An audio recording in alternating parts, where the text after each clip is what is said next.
of beauty and bliss. You would never think something would go on here.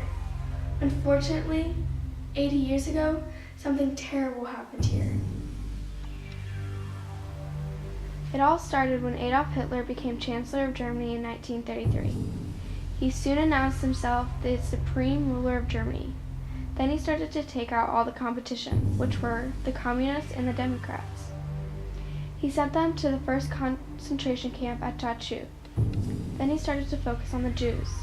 There were only 525,000 Jews in Germany, which was 1% of the German population. The most likely reason he picked the Jews was because he needed someone to blame for Germany's problems, and the Jews were frequent scapegoats, which made them an easy target. He started by burning all the books that were written or worshipped by the Jews. Then, during the next 6 years, he started to Aryanize Germany, or make room for his perfect grace. He started to fire Jewish lawyers and Jews in government positions. He closed down many Jewish businesses and robbed doctors of their patients. Then he announced the Nuremberg Laws in 1935, which said anyone with 3 or 4 Jewish grandparents was considered a Jew, while those with 2 Jewish grandparents were considered half-breeds. It also said that Jews would be denied German citizenship and could not marry non-Jews. They also had to wear the Star of David, which made them easy targets for persecution. Then, in November 1938, the Nazis attacked Jewish homes, businesses, and synagogues on a night known as Kristallnacht, or the Night of Broken Glass.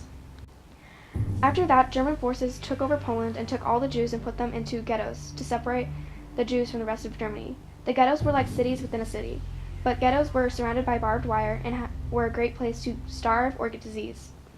The German expansion continued, which led to more and more Jews being transported to the ghettos. Finally, Hitler decided on a final solution to the Jewish problem, as he called it. He said, in the course of the final solution, the Jews will be brought to the east for labor. Large labor unions will be formed, with the sexes separated, which will be used for road construction. No doubt, a lot of them will drop out through natural wastage.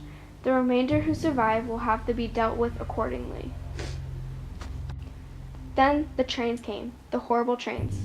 They stuffed Jews into boxcars and set off on their trip, the 3 or 2 day trip. The Nazis stuffed them so tight they couldn't sit down, so they had to stand the entire way. And the only food they got was the food they brought with them, and there was no water. Many people would die on the way, so they would just get thrown onto the side of the railroad. Once they got there, they were so relieved to get air they would all run out of the train into another prison, a concentration camp. They would have to give all their belongings to the Nazis, including the clothes they were wearing. Then they would be put in lines to be inspected. If you weren't fit for labor, they would shoot you on the spot. Then, if you were a girl, they shaved all your hair off. They would give you prison clothes that were most likely taken off of a dead body, and a name like Prisoner 534. After that, you were sent to work. They barely got food and water and got used to being hungry. Usually the concentration camp was right next to a death camp, so people would die every day. They would burn bodies in crematoriums, and they would gas many Jews and do experiments on them. At the end of the war, the killing was going at full speed. 12,000 Jews would be killed at one concentration camp per day.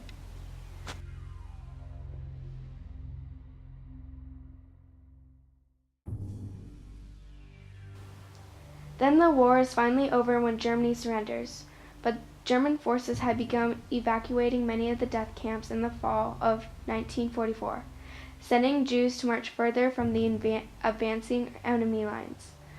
These so-called death marches continued all the way up to the German surrender, resulting in the deaths of 250,000 to 375,000 people.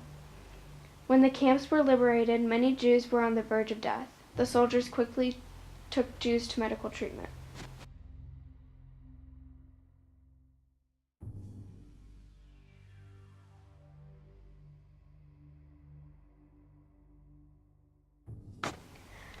About 11 to 17 million people died in the Holocaust. 6 million of those were Jews. About 2/3 of the population were wiped out by the Holocaust. If Hitler kept on going, he would have completed his goal. Let's be glad he didn't.